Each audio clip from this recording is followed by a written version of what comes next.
In this tutorial, we're going to have a look at a Stage 6 Design and Technology website or using Google Sites. We're just going to overview general layout. Now, this can be applied for any website for delivering any subject. Doesn't matter what the course, the same concepts still can apply. So we're on the homepage of a Google site with a simple layout. The idea of this is a simple layout for the students to easily access. What do they need to actually get to? So you can start with any resources. So obviously you need their syllabus and then maybe a revision or anything along the lines what you think might be helpful, but it's not specifically linked in any assessment tasks.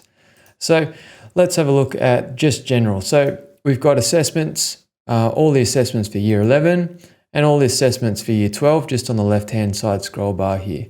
Now you can have various layouts. You can have drop-down boxes from the top. I've chosen this style here just because it's easy, it stays there, and it's a quick reference point for when you're actually teaching.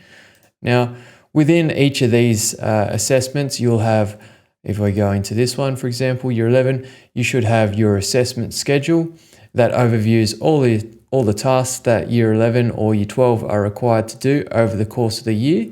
As you can see, here's the 2021 version, and then all the tasks that are related to that.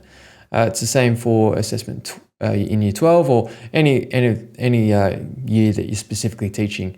Now, when you've got a 200-hour course, we've chosen to keep this within the one website rather than breaking it up over, hey, here's the year 11 website and here's the year 12 website, just so the students can go back and revise when they are doing their HSC revision. Now, when you look at modules, these here are all the content that's required from our syllabus. So each one of these headings is directly out of the syllabus, and then within each of these sections, there is the relevant information that those students need, whether it's the actual task or just the theory content specifically.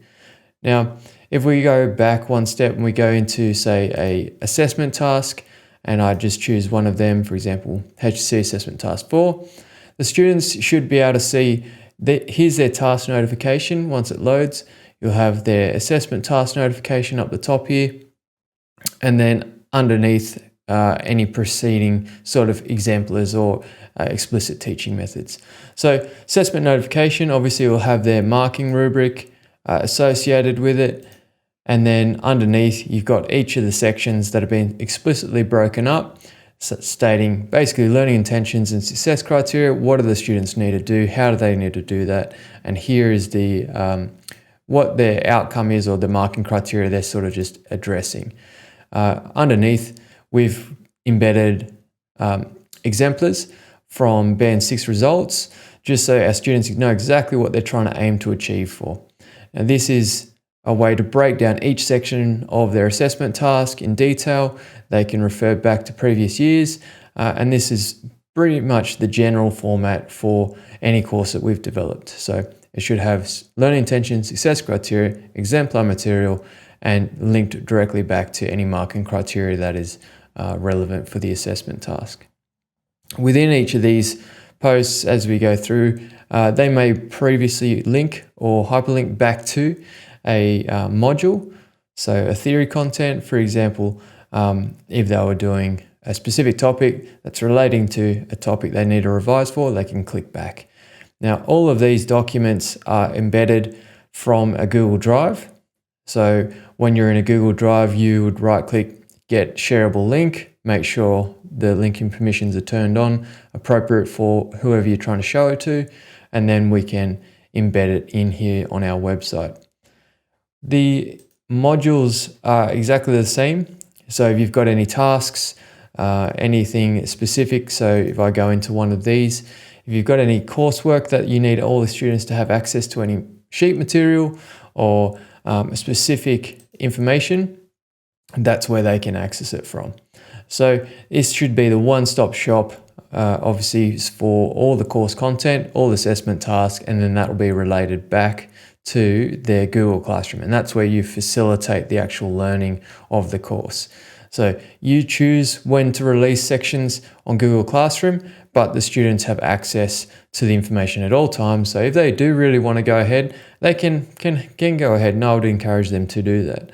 So as you can see, these two sheets here are Google Docs. They're just hyperlinked straight in, embedded. So just a key note, if I went into this Google Doc and I edited anything on that page, it would automatically update on this website. Keeps it nice and easy.